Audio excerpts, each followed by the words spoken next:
Hi and welcome to this episode of Lana's Raw Recipes. Today we're making the fantastic raw crackers. These are my favorite. This is what got me into raw.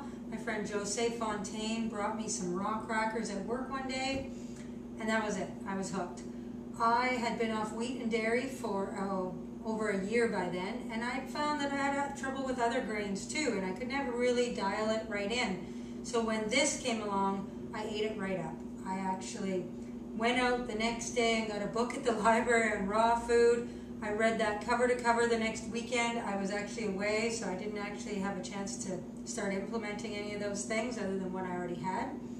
But I read that cover to cover. I think I ordered my dehydrator the next week, which, yes, I have not looked back. I have made a lot of raw crackers since then. I've experimented with many different things, and this is my favorite.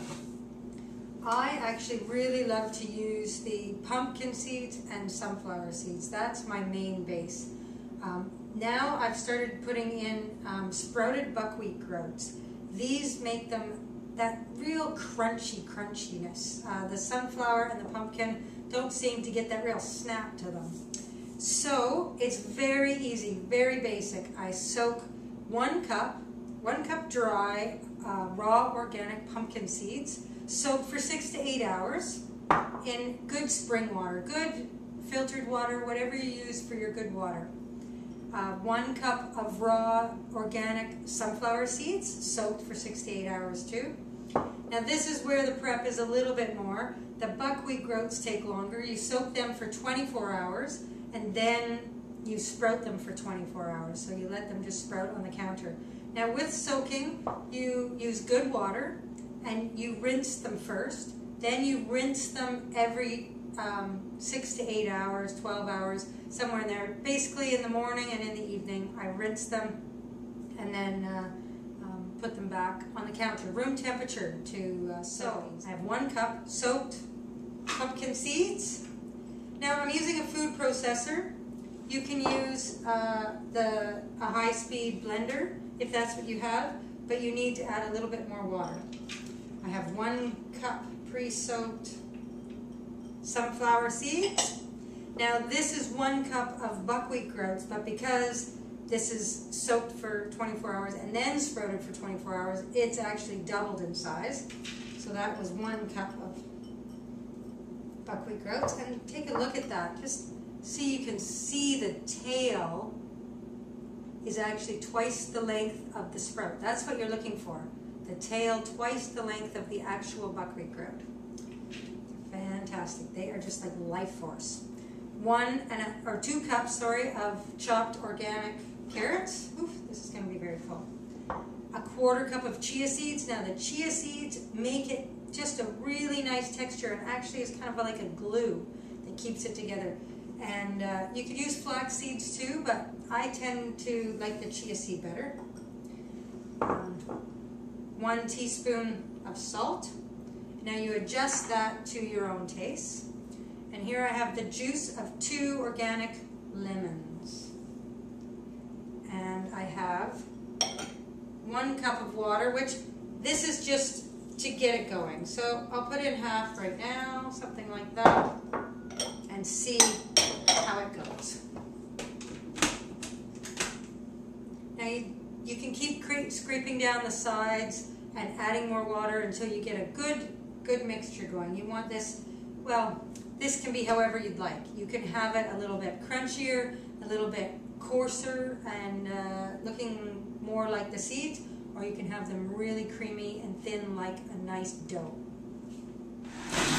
So there, now that looks pretty good. That's 3 to 4 minutes depending.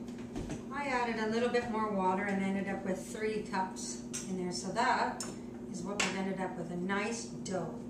And I put it out on the Teleflex sheets. This will make 2, maybe 2.5 sheets of crackers. Now this is depending on how thick you like them.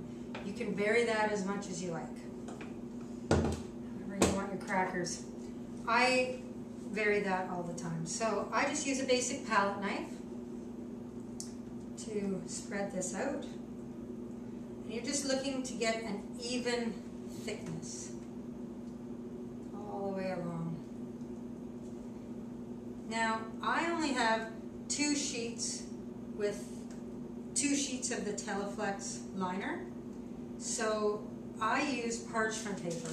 I just fold the parchment paper to fit on the tray like this, and it works just fine, although it's not a reusable thing. At the end it is garbage.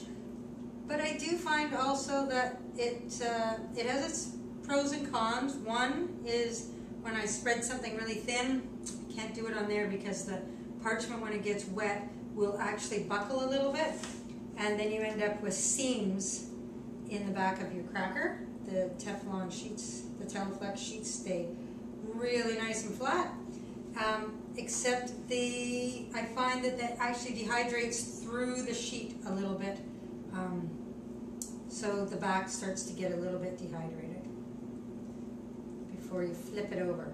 So this goes in the dehydrator at 145 degrees for the first hour or 2. That actually brings the whole cracker, because this is so wet, it brings the whole cracker up to temperature, and after 2 hours you turn it down. I turn it down to 104 degrees. Now, there's 2 different ways of thinking. One is that the enzymes are destroyed at 105 degrees, and another one is at 115 or 118 degrees.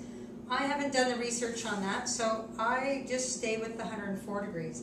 So you do need a dehydrator that you can adjust the temperature if you want to have a raw cracker. I basically do these in the evening, and then in the morning, so 8 hours later, I flip them over.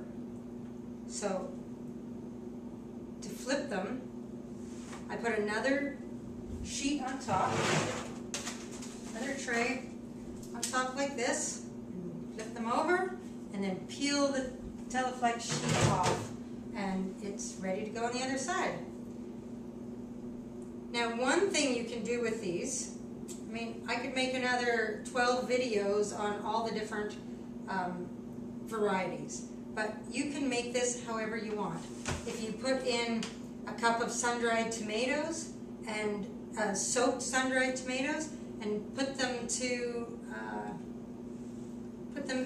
in the blender with this, then you have sun-dried tomato. You know, you just play with it a little bit. You can use different seeds, different nuts. You can make it however you like. Now, there's also, you can use lemon and rosemary. That's a nice classic one. I've done them with lots of, I use Bragg's liquid amino acids, which is just a soy sauce alternative, and tahini, and then press in sesame seeds on the top. I quite like it just plain too. I've done many different varieties. Now here's to show a few different options.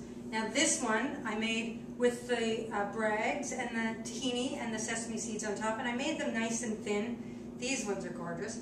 And these ones are just plain sunflower seeds and pumpkin seeds and lemon. These are just plain. And these I wanted a little bit thicker, and you can see they're a little bit sturdier. So play with it, try all different things. So, question of the day today is, what is your favorite cracker, and what is the variety that you will try and make? So, you can answer that at lanasrawrecipes.com if you're not on my site, and if you are, it should be just below the video. Thanks, and enjoy playing with your cracker recipes.